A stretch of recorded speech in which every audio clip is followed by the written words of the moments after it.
the structure that we're looking at. Unlike their Amazonian counterparts, where researchers only just begun, the earthworks in Ohio have been studied for more than a century, and we know they're more than just intriguing geometrical shapes. Many of Ohio's earthworks, including the effigy of Serpentine, feature precise alignments to specific solstices and equinoxes. But remarkably, in some cases, they were built to align directly with even more complex lunar cycles as well. It's one of the curiosities of the ancient world that there was a very intense interest in what was going on in the heavens. These astounding feats of astronomical observation were made by ancient Americans some 2,000 years ago, perhaps far earlier, and can also be found in other North American mound structures. At sites like 1,000-year-old Cahokia and 3,000-year-old Poverty Point, itself purposefully positioned due north of another site, Lower Jackson Mound, which dates back 5,000 years. Who knows what astronomy might lie encoded, waiting to be discovered, in those recently revealed Amazonian geoglyphs. We know that human beings were in America for tens of thousands of years. Surely there should be openness to the possibility that there was time to develop a culture, to develop sophisticated knowledge of the heavens, and to express that in monuments. Could this detailed astronomical knowledge be evidence that the lost civilization of the Ice Age I'm seeking left a legacy of ideas in other parts of North America as well?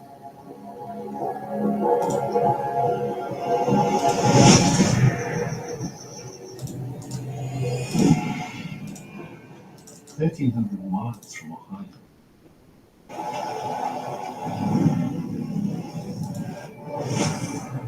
in the northwest corner of New Mexico, I've arrived at a high-altitude cold desert, carved up by towering mesas and buttes. The Badlands of the southwestern United States are a realm of harsh extremes and breathtaking vistas, intersected by ancient canyons with near vertical sandstone cliffs on both sides. You might think that the desolate setting of these Badlands would be ill-suited to any large-scale construction project, either now or in ancient times. But you'd be wrong. This county is home to some of the most important archaeological sites in North America. Dozens of ancient man-made structures are scattered for miles across the valley floor, from small freestanding chambers to massive so-called great houses. This is Chaco Canyon.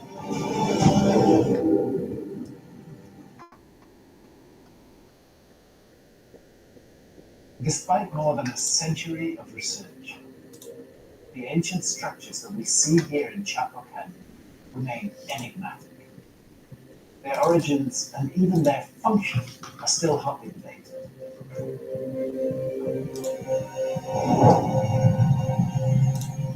At the heart of the mystery, in the center of the canyon, is the most imposing great house of them all.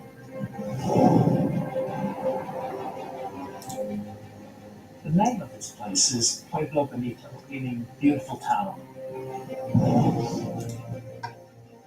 Rising to a height of several stories, it's a labyrinth of rooms, corridors, vast, circular, semi-subterranean enclosures. Even today, centuries after all work here ceased, it strikes the eye forcefully. Pueblo Bonito is a huge construction project. Hundreds of rooms have been mapped. Many mysteriously built with no obvious way in or out. Archaeologists have worked here for decades and made many significant discoveries. Yet it's still confounding information. But one thing we can be fairly certain of is how Pueblo Bonito would have looked in its prime. The compound was a huge semicircle with straight walls facing the canyon floor. Rectangular buildings were stacked around the curve, 4 stories tall, creating as many as 800 rooms, all surrounding a plaza divided by a central wall with multiple circular semi-subterranean structures on each side. So who were its builders? And why did they go to such immense lengths to create this extraordinary edifice? Nathan Hatfield, officially designated as Chaco Canyon's chief of interpretation, has spent nearly a decade studying the structures here. Tell us about the place that we're standing in. This structure was the largest building in North America up until the mid-19th century. Archaeologists couldn't carbon date the stone itself, but using the highly accurate tree ring method of dating on its wooden beams, they were able to determine various phases of construction. This was not built in a single moment. This was built over a period of a couple of centuries. So if we look at that oldest part of Pueblo Bonito, what sort of numbers are we talking about? It was built starting around 850. That's 850 AD. 850 AD. Yeah. And construction was ongoing for at least 200 years, maybe a little bit longer. This was before the area was settled by the modern-day Pueblo peoples, like the Hopi, the Zuni, and the Acoma. Pueblo Bonito was built by what we call the ancestral Pueblo people, for reasons unknown to us. Yeah. They selected Chaco Canyon to be the center of their culture. And Pueblo Bonito would become the largest building in this cultural center. A cultural center that, as well as Pueblo Bonito, featured more than a dozen other great houses. Why did they build all these structures here in Chaco Canyon? Was there a permanent established residential population? No. Archaeologists did not see the evidence to support a huge population. So if these great houses weren't actually built to house people, what was their purpose? Within the ruins, archaeologists found more than 100 ritual burials, along with pottery featuring spectacular geometric patterns, and artifacts known to come from hundreds, if not thousands of miles ago. We find that enormous efforts were gone to create it as a kind of center of the world. As the evidence has come in, it's become clear that it seems to have been a center of pilgrimage, where people would come from all directions, drawn to the magic of the place.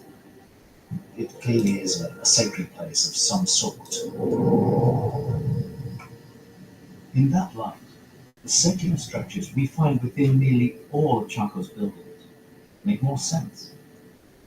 The Hopi, descendants of the ancestral Puebloans, call such structures kivas. Tell me about the kivas. What is your understanding of what they were and are? It's generally agreed upon that a kiva was a ceremonial space. Yeah. There are features that are pretty common. There's the bench. Within the larger great kivas, you see floor vaults. Most of them have some kind of wood-burning fireplace. For the Hopi and Pueblo peoples today, the kiva is a spiritual and political space in which they gather to perform sacred rituals. So it's an ongoing cultural tradition, and they're used for ceremony. Yes. Ceremonies that then and now feature the consumption of a special form of tobacco. North of Chapel, in Utah, archaeologists studying an ancient man-made park found seeds from the hallucinogenic species Coyote tobacco. The seeds were carbon dated to 12,300 years ago, suggesting humans were using tobacco here as far back as the Ice Age. It's likely that such hallucinogenic plants were still in use thousands of years later in ceremonies here at Chaco,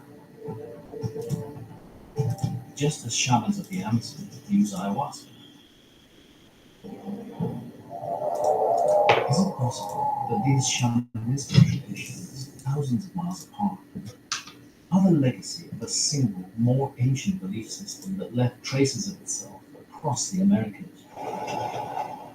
To explore the mysteries of these kivas further, I'm headed to the canyon rim, about half a mile south of Pueblo Bonito, to the grandest kiva of them all, Casa Rinconada. Unlike the vast majority of Chaco's kivas, Casa Rinconada stands apart from any other expensive building. Inside the sunken enclosure, T-shaped doorways are positioned in the walls, openings that face almost perfectly north and south. As time-lapse photos show, directly above the doorway, the night sky revolves around the North Star, Polaris. There's something strangely familiar about Casa Rinconada. It reminds me of the Ice Age megalithic site of Göbekli Tepe in far-off Turkey. There, similarly sunken circular kiva-like chambers feature T-shaped pillars, which too are aligned to specific points in the heavens. But how could these ancient structures, so widely separated by geography and time, have any connection? It's tempting to speculate, and the origin myth of the Hopi offers a possible clue. The Hopi believe that we're living in the fourth world, that there have been three previous emergences from some sort of underground realm. According to Hopi legend, after creating the first living creatures, the Sun Spirit ordered his messenger Spider Grandmother to guide these ever-evolving life forms through the first two worlds. In the third world, she showed early humans how to weave and make pottery, and taught them good from evil. Still, some turned to wicked ways. Displeased, the Sun Spirit ordered those of good heart to move on. They ascended a great weed to an opening in the sky. There, Spider Grandmother helped them emerge into their new home, the fourth world, where their descendants still live today. The Hopi hold sacred an unusual geological feature in the Grand Canyon, believing it to be the literal emergence point of myth. They call it Sipaku. No one is allowed near it, but symbolically it's replicated throughout the Hopi world. In Puebloan culture, a hole in the floor of the kiva is also known as Sipaku, and this is seen as the place from which the ancients emerged from a previous world that had been destroyed into the world that we live in today. And this is where I want to make a comparison that might seem very extreme. I'm just wondering whether it all goes back to a time when it was necessary for people to take shelter underground. And we know that there was such a time, around 12,800 years ago, at the beginning of the trials. Although still debated, many scientists believe that the earth-shaking cataclysms and floods of that time were caused by cosmic impacts and air bursts, as the Earth passed through the debris trail of a disintegrating comet. If the enemy was danger from the sky, if we're looking at impacts from a fragmenting giant comet, No. then Oh. underground structures make a great deal of sense. That deep ancient connection is not a direct connection, it's a stored memory in oral tradition. But there was a time when our ancestors had to emerge from beneath the ground, come out into a new world that had been swept clean in the cataclysm, and to repopulate that new world. Let me be clear. I don't doubt that this spectacular keep dates from around 1,000 years ago, but I suspect that its builders incorporated within it a legacy of knowledge and ideas that are far, far older. Much like another idea we see demonstrated again and again at all these ancient American sites, the importance of astronomical and geometrical knowledge. At Pueblo Bonito, the whole structure is perfectly aligned to the cardinal directions, north, south, east, and west, showing its builders understood their place on the planet. What's more, on the equinox, something magical happens. The sun rises and sets perfectly in line with the west side of the southern wall. It wasn't just some random accident.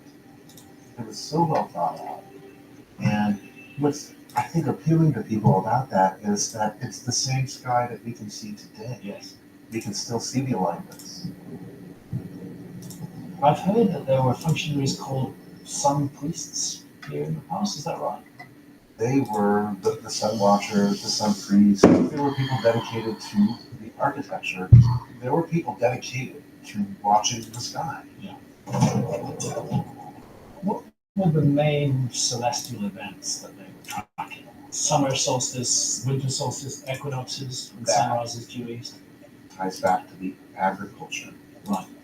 Having that calendar on the landscape is critical for survival, and the fact that they were able to do that with these monumental structures, I think it all goes back to their ability to find success with farming. It's an argument I've heard before, but there's a problem with assuming all this effort had to do only with farming. Around 90 miles north of Chaco Canyon stands a distinctive sandstone ridge, topped by two pinnacles, known as Chimney Rock and Companion Rock. Near them, we find the Chacoan Great House, complete with two kivas. It turns out that that whole structure was placed there in a very precise alignment to allow observation of a lunar event that only occurs once every 18.6 years. And that is the extreme northern stance phenomenon. It's when the rising and setting moon reaches its most northerly point in the night sky, before appearing to rise and set further south as part of a recurring cycle. The moon rises between Chimney Rock and Companion Rock only at that time and at no other time. This is the kind of knowledge that has to be handed down generation to generation. You don't just notice it once and then build a structure to memorialize it. It speaks to an ancient intellectual endeavor to understand the cosmos that surrounds us. And that cosmos is full of motion and changes. And the long-term observation of those motions and changes requires really dedicated effort, in many cases over thousands of years. Once researchers started looking for lunar movements in the buildings in Chaco Canyon, all sorts of remarkable examples were found. When the moon reaches its extreme southern standstill in winter, again once every 18.6 years, it rises in a line through three great houses, 6 miles apart, with Pueblo Bonito at its middle. And 9.3 years later, at the halfway point in this cycle, the summer moon rises in a line across a large structure just east of Pueblo Bonito to another one 11 miles to the southwest. While that same setting moon shines across one great house, again through Pueblo Bonito, more than 17 miles beyond the canyon, yet another great house. And one thing is certain, the 18.6-year lunar cycle has no influence whatsoever on the growing of crops. Why, therefore, did the ancient Puebloans go to such lengths to market in their agriculture? That speaks eloquently to the fact that no economic purpose was involved. This was about the celebration of the connection between heaven and earth. What's now clear is that all these Chacoan structures combine to form a ritual calendar laid out upon the earth. In a canyon that may have been chosen for this very purpose as a terrestrial counterpart to the Milky Way. The connections with the cosmos, sky and ground, as above, so below, that were so important to Chaco culture, aren't limited to its vast building complexes. About 5 miles southeast of central Chaco, I'm heading up from the canyon floor in search of something intriguing that adorns these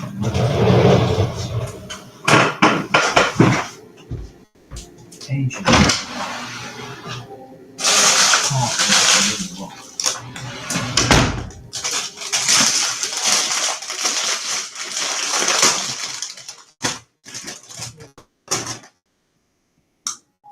Altered and added to over who knows how many thousands of years.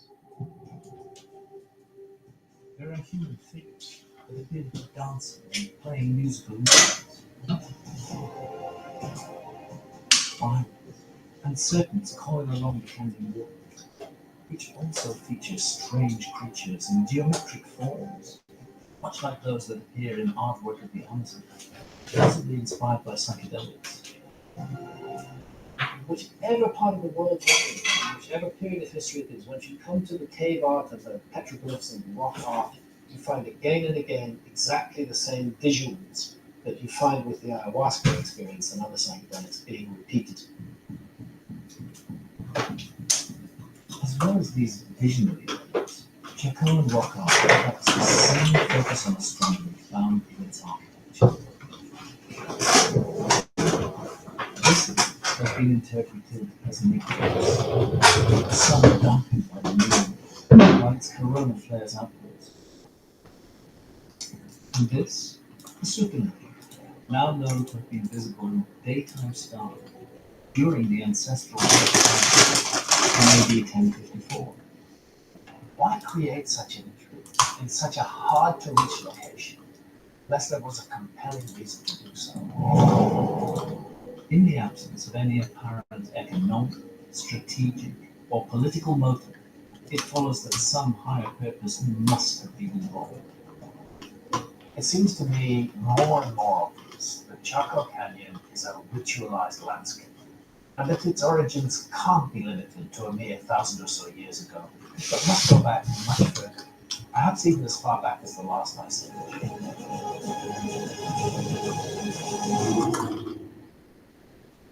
To your knowledge, how far back in the past can you trace any kind of human presence here in Chaco?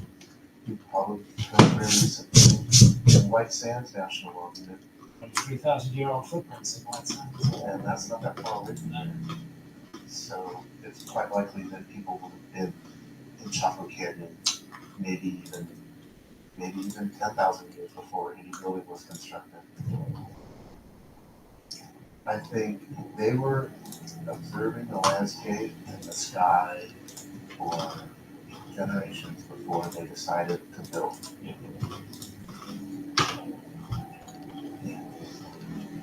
Chaco Canyon bears the fingerprints of a culture of highly sophisticated astronomers. Very intense focus on the regular cycles of sun, moon, and stars, and on the wider majesty of the cosmos. It wasn't just an idiosyncratic quirk of their own. It was shared in the same way, using eerily similar symbolism, art, and architectural alignments by many other ancient cultures all around the world. The way Malta's megalithic temple of Menandra is precisely aligned to capture the equinoxes and the solstices. or how the axis of the great temple of Karnak in Egypt targets the winter solstice sunrise, or the precision with which the central tower of Angkor Wat in Cambodia aligns to the rising sun on the equinoxes.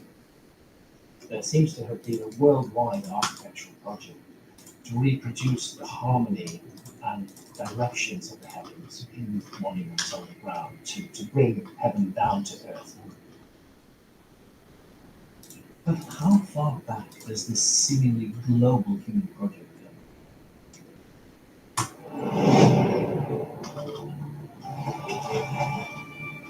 There are clues in one of ancient America's most accomplished civilizations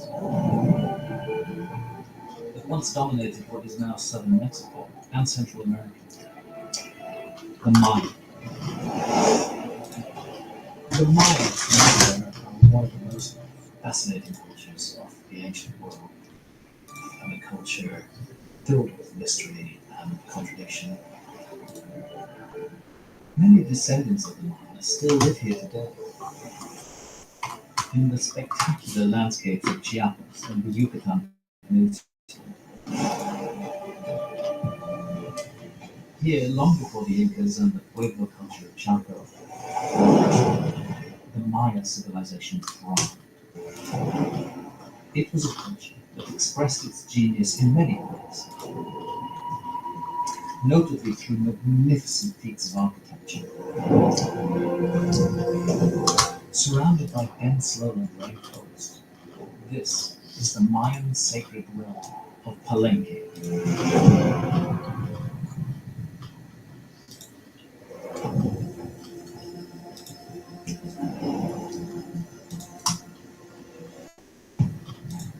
Palenque is an absolutely breathtaking place. With its awe-inspiring architecture and engineering, it has all the hallmarks of a classic Mayan site. Soaring pyramids, a ceremonial ball court, a looming palace, and temples filled with intriguing imagery. The Maya are probably best known for their incredible architecture, for the amazing complexes of pyramids that they created, typically step pyramids of beautiful design and the high precision of the location. That immediately tells us that we're dealing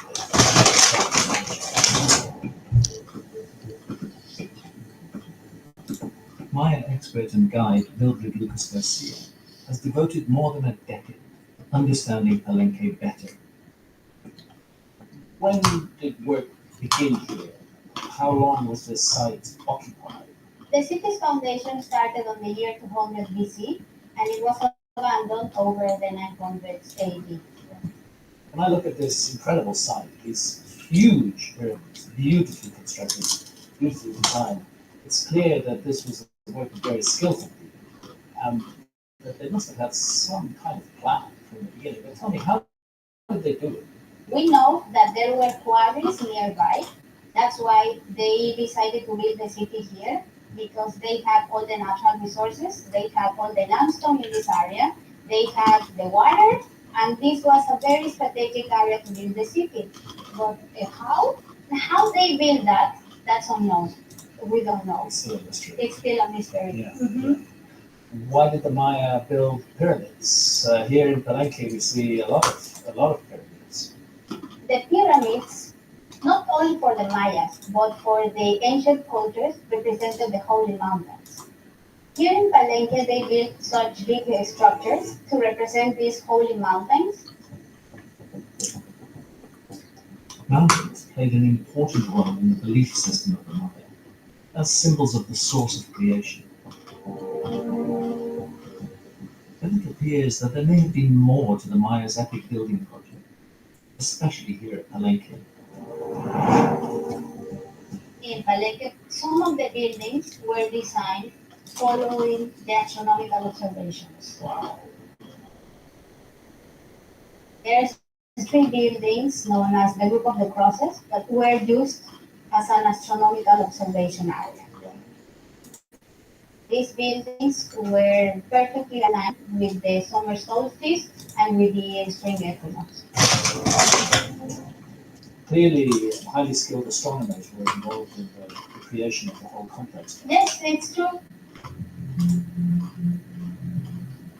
But why would they go to so much trouble to align these massive structures to solstices and equinoxes? Given these incredible alignments, one thing is clear. If you want to know what Palenque is really all about, you have to look not only at its architecture, but also at the sky.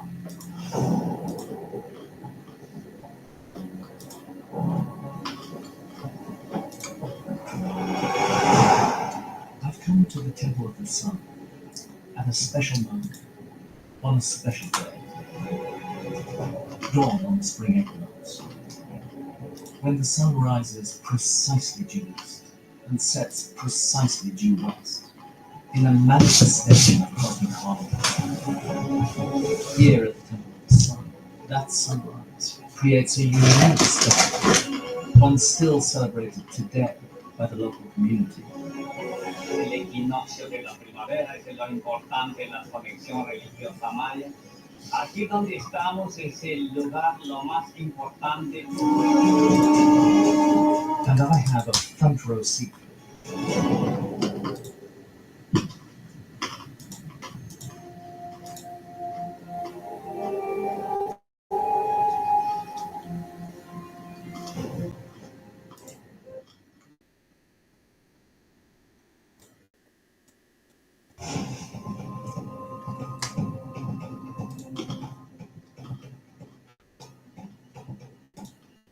Today marks a very special moment in the Mayan calendar. It's the spring equinox, when the sunrise ushers in not just a new day, but a new cycle of life. As the sun clears the true light, its rays illuminate one of Palenque's most majestic temples. This is the Temple of the Sun, a most appropriate name. Just to be here, bathed in light, is a privilege. A connection that merges spirituality and science in a way long forgotten by the modern world. At certain key moments of the year, and this is one of them, the rising sun does more than illuminate the steps of the temple. Maya architecture is a repository for ancient knowledge, bridging sky and ground, heaven and earth.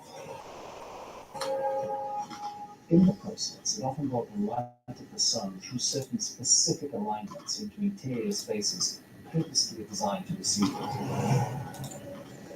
At the winter solstice, the sun rises over a mountaintop ridge, shining into the temple through a doorway where we might imagine a priest waiting to be bathed in light. 6 months later, on the summer solstice, and only on that day, the dawn sunlight grazes another pyramid before a needle of light strikes an interior corner. While at both equinoxes, the sun rises above a man-made depression in the eastern horizon, again shining rays through a doorway at such a precise angle that for around 40 minutes it dramatically illuminates another inner arc.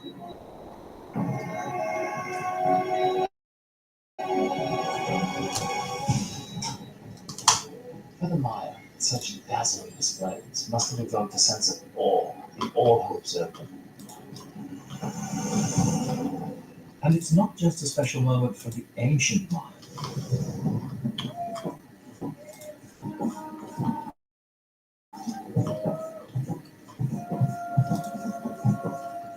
Palenque es un lugar muy simbólico, el culto ancestral.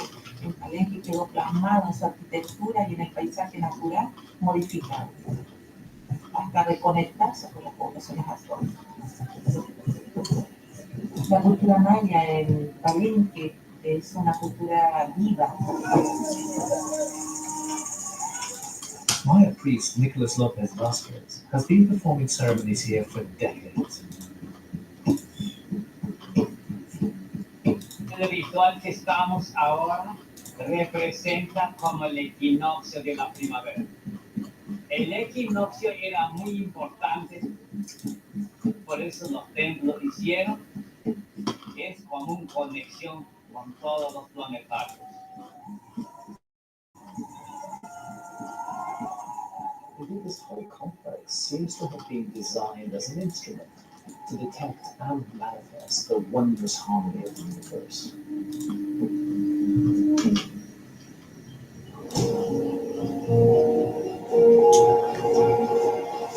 So, what was the motive for their intense focus on the heavens? And how did they acquire their advanced astronomical know-how? Could we be witnessing a legacy handed down by a far older civilization? One that left traces of its advanced knowledge throughout the Americas.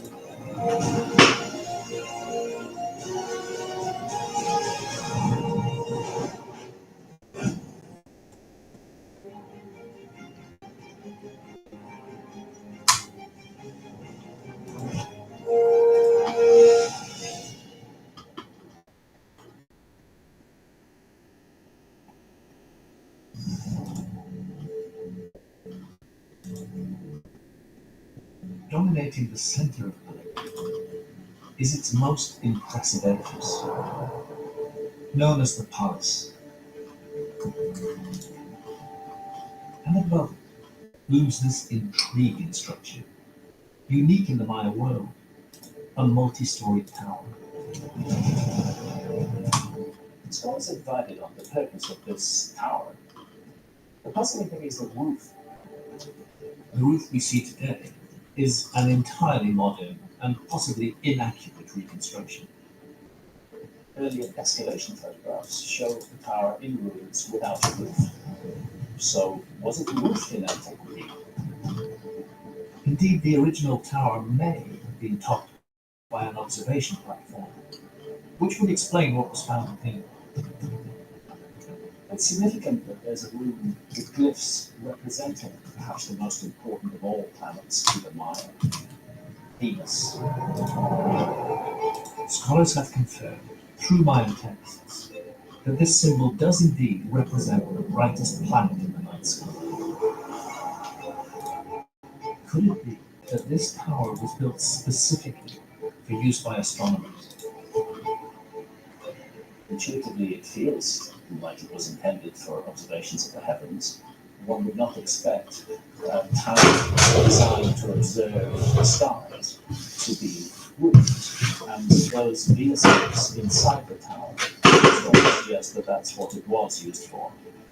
But of all the celestial bodies in the sky, why Venus? It may have something to do with one of the Maya's greatest mythological figures.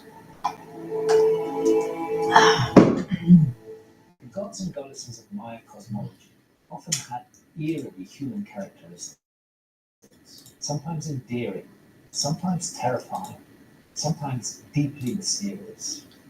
The deity named Kukulkan, who was at one time a man, not only combined all of these characteristics, but was also identified with the brightest planet in the heavens. The tradition says Kukulkan arrived after a great cataclysm, accompanied by attendants. He was a wise teacher who gave instruction in the rule of law, and how to organize a civilization, and cultivate corn, and how to build great monuments in stone. Even after his time with them was over, Kukulkan continued to be worshipped in the heavens, where he manifested in the form of the planet that we know today as Venus.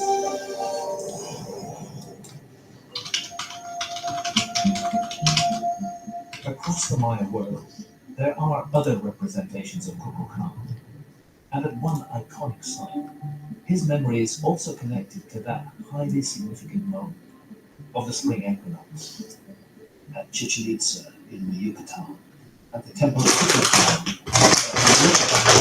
What we see normally is the northern stairway of the pyramid with the large head of a serpent at the base of the stair, and a kind of blank balustrade running up the side of it with nothing on it. But on the spring equinox, as the sun is beginning to set, the pyramid is so perfectly positioned that shadows cast by its corner onto that stairway create the form of the body of the serpent. So the head of the serpent is suddenly completed with undulating, waving shadow body of the serpent. And this is a manifestation of Kukulkan. In different parts of Mexico, he was known not only as Kukulkan, but perhaps most famously as Quetzalcoatl. All of these names mean plume or feathered serpent. One might almost imagine that Kukulkan was a traveler who used a locally appropriate name wherever he went. We've met a similar figure in Peru, where he was called Viracocha. In Mesopotamia, he was known as Oannes, and in Egypt, he was Osiris. But the stories remain the same. Powerful figures who appeared after a global cataclysm and bestowed upon ancient peoples the gifts of civilization. The identification of their civilizing era with the planet Venus might explain one of the Maya's unique obsessions, tracking that planet's movements in the night sky. Their studies of Venus are really striking. It is the case that once every roughly 584 days, Venus will be seen to rise in the same place. The Maya had an absolutely precise, spot-on estimate of what's called the synodical return of Venus. And they were able to make the calculation thanks to one of the Maya's most extraordinary achievements. One that, like the incredible stonework of ancient Peru and the ingenious pharmacology of ancient Amazonia, might be part of a legacy of knowledge handed down from remote prehistory by a mysterious predecessor civilization.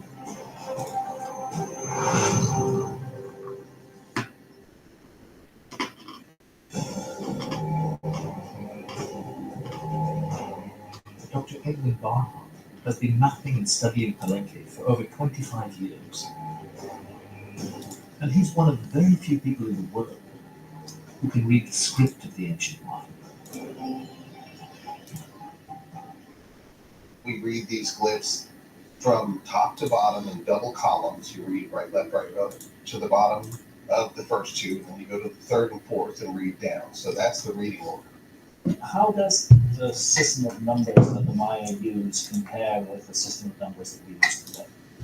Our system is quite similar. We have a base 10 system. We call it decimal.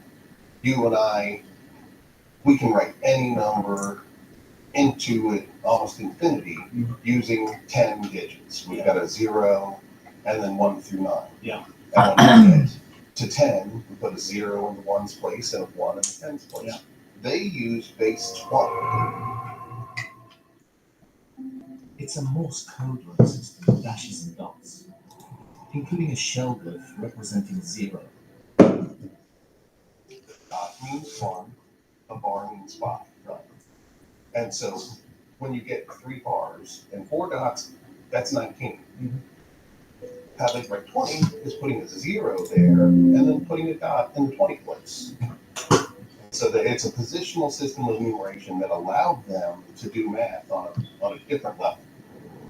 Now, our system's great. We can calculate into infinity, but it takes 10 symbols.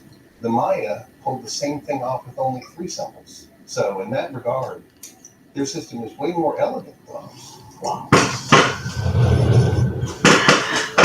Maya not only used 0, but were acquainted with placement notions. At a time when the ancient Greeks and Romans, despite their many achievements, understood neither. Their system was great. The Romans, they did great things, but their number system stunk. That's why they had to make the abacus. Yeah. The Maya's advanced numbering system wasn't just an elegant way to count. For their astronomers, this was the key to calculating and predicting the movements of heavenly bodies like Venus, the Sun, and the Moon, with astounding accuracy. And that same knowledge of mathematics was also fundamental to what was arguably their most impressive invention.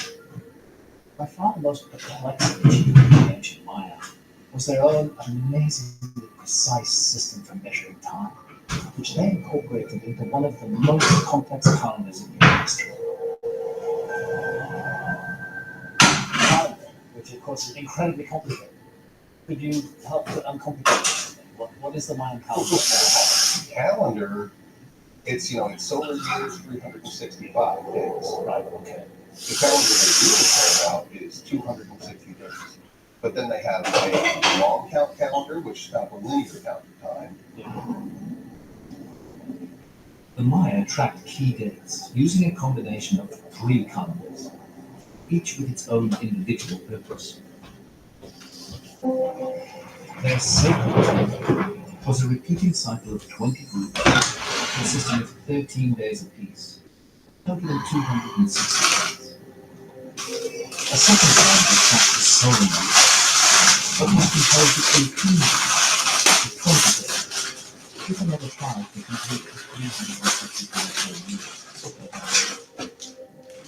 When used in these 2 calendars gave a unique name every single day across a 52-year period, before then starting over.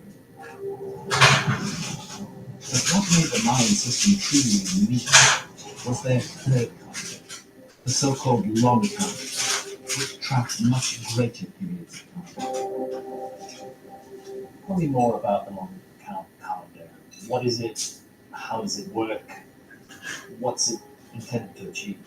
It's certainly the most interesting one because the Maya are very cyclical, but it's the only calendar they have that's a linear calendar. They can go backwards and forwards in time in a straight line towards infinity. The symbols of the long count measure the passage not just of years, decades, or centuries, but entire millennia, reaching deep into both the past and the future. Is it the case that most of what we can now read in the Maya script has to do with the calendar? Right. Here's a perfect example that when we look at this page, everything that you see with bars and dots and these, this is all calendrical information. On the whole, 2/3 of the entire Maya corpus of writing are calendar books. One explanation for this obsession is that the ancient Maya believed the world went through recurring cycles of creation and destruction.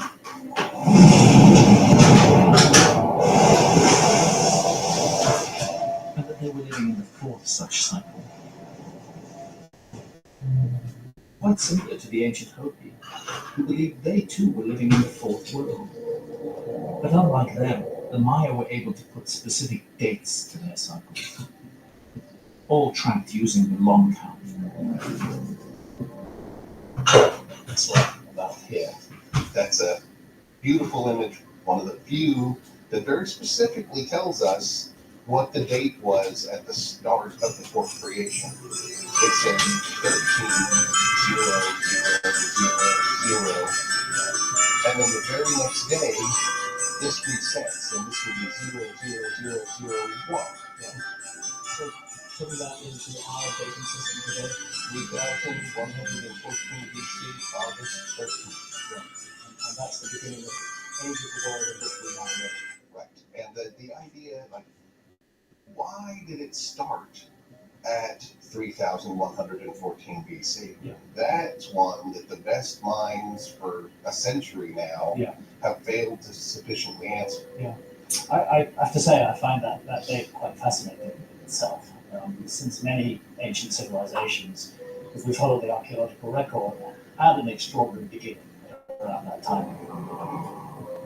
Ancient Egypt around 3000 BC, Sumer, similar sort of period. Right. Asia as well. What time and the Maya pick that date? It is very interesting. When do you think the system began?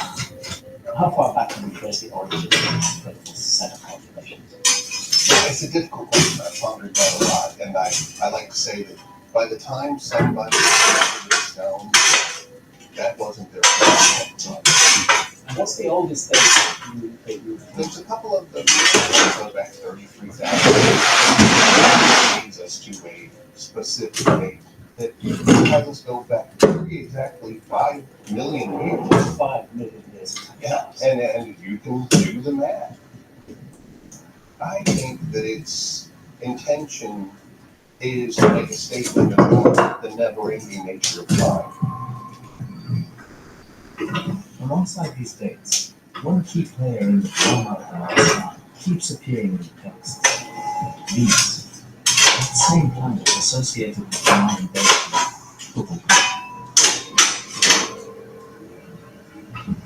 So Venus is integrated into the whole Mayan calendrical system. They track it again and again. There's actually 104 different groups of 5 Venus cycles Yeah. that they put together so that you could actually track Venus and it would be right.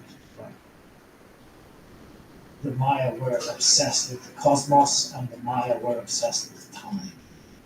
These two issues are fundamental to Mayan culture. These two obsessions reveal that the Maya have, and enumerated, a deep understanding of our planet's vast antiquity. So they were able to do what modern computer software is doing. Yes. How could they do that? I think that they were among the ancient world's greatest mathematicians. They just kept cranking numbers. Yeah. They're doing calculations of millions of days. That's it. If they're using dates like that, you have to ask yourself, how did they do that? I think, you know, It's all when we archaeologists take a hard look in the mirror, basically it's all speculation. We are working on theories. Very few facts in my field.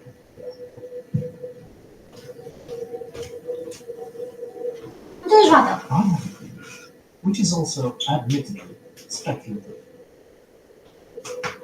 The Mayan calendar feels to me like an example. It feels to me like a legacy that the Maya have received from a culture that really did need these enormous numbers. A lost civilization that passed on its knowledge of the cyclical nature of time, encoding it in myths and spiritual traditions, that many thousands of years later manifests spectacularly in the enigmatic machinery of the Mayan calendar. But to what end? I suggest the answer has everything to do with the Mayan concept of the impermanence of world ages.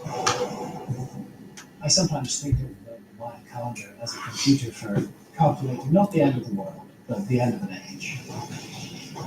The Mayan calendar envisages repeated destructions and remakings of the world, repeated world ages that come and go.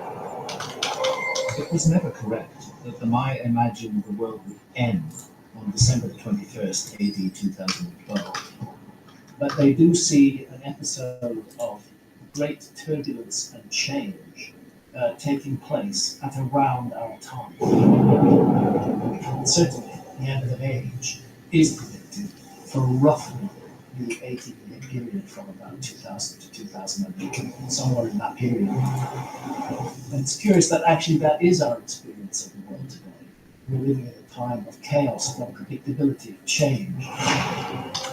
Could the Mayan calendar's time for the end of our current age be accurate? Perhaps we should be gazing up at the heavens, tracking the stars and planets as they go, in case another world-changing apocalypse is imminent.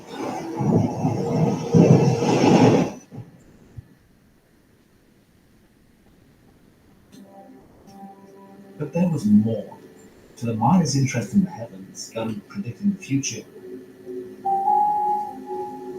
There's evidence right here at Palenque that Dr. Barnhart wants to show me. This view out here, there's a perfect place where you can see the horizon. On the southwestern edge of a plaza, across from the Temple of the Sun, Dr. Barnhart is taking me to another powerful edifice, known as the Temple of the Foliated Cross. It dates from around AD 692.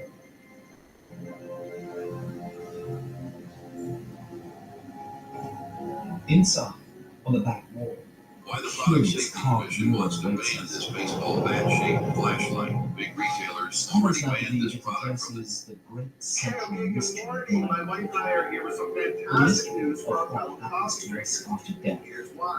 It's been discovered over We are standing in front of a One extraordinary explanation for this is that ancient Mayans it's quite difficult for me to interpret. Current science. Tell me what you make. What's it about?